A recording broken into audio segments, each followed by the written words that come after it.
I come to the floor today to call members' attention to recent action taken at the Parliamentary Assembly of the Organization for Security and Cooperation in Europe, which convened in Monaco earlier this month. The OSCE considered and passed with overwhelming support a resolution on the rule of law in Russia and the case of Sergei Magnitsky. This is a resounding and much welcomed rebuke of Russia's deplorable human rights record and systematic corruption.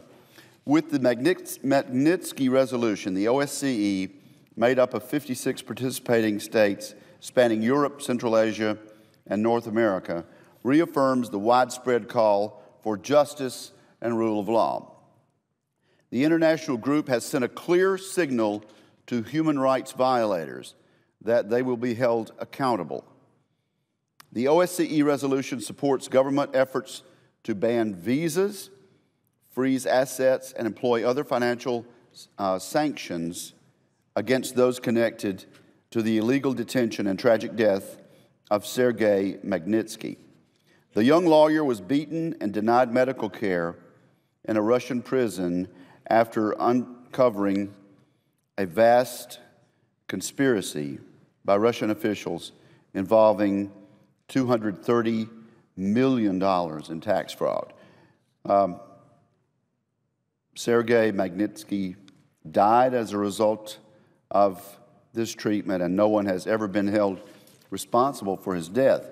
I've been a member of the Helsinki Commission for the last several years, and I've seen firsthand the contributions that the OSCE has made to advance democratic, economic, security, and human rights issues. I was unable to attend the Parliamentary Assembly meeting, but I'm grateful that our colleague, Senator John McCain, was able to be there to highlight the importance of this particular issue.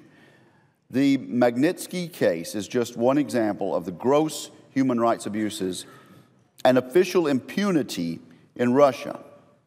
But as Senator McCain noted in his statement before the OSCE meeting in Monaco, the demand for justice for Sergei is what has mobilized the world in his memory. Senator McCain is right to point out that the OSCE resolution, as well as national initiatives to punish those implicated in Sergei Magnitsky's death, is not anti-Russia. Indeed, a return to the rule of law would be of great benefit to the Russian people. To quote my colleague, Senator McCain, defending the innocent and punishing the guilty is pro-Russia. The virtues that Sergei Magnitsky embodied, integrity, fair dealing, fidelity to truth and justice, and the deepest love of country which does not turn a blind eye to the failings of one's government, but seeks to remedy them by insisting on the highest standards. This, too, is pro-Russia. And I would submit that it represents the future that most Russians want for themselves and their country, to end the quote from Senator McCain. Senator McCain then goes on to encourage the Assembly to align with the highest aspirations of the Russian people. Sergei's aspirations for justice, for equal dignity under the law, and for the indomitable spirit of human freedom.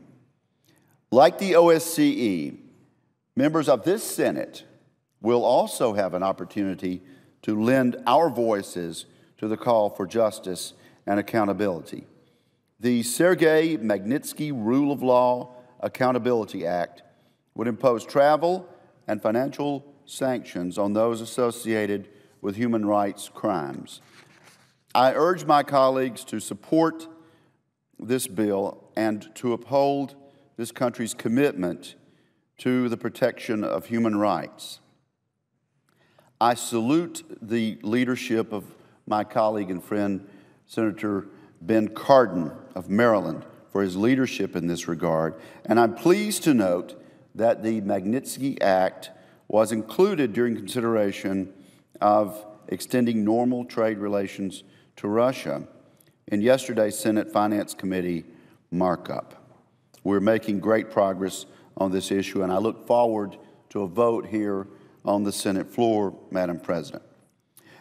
In conclusion, Madam President, I ask unanimous consent that Senator McCain's full remarks at the OSCE Parliamentary Assembly be entered into the record at this point. Without objection.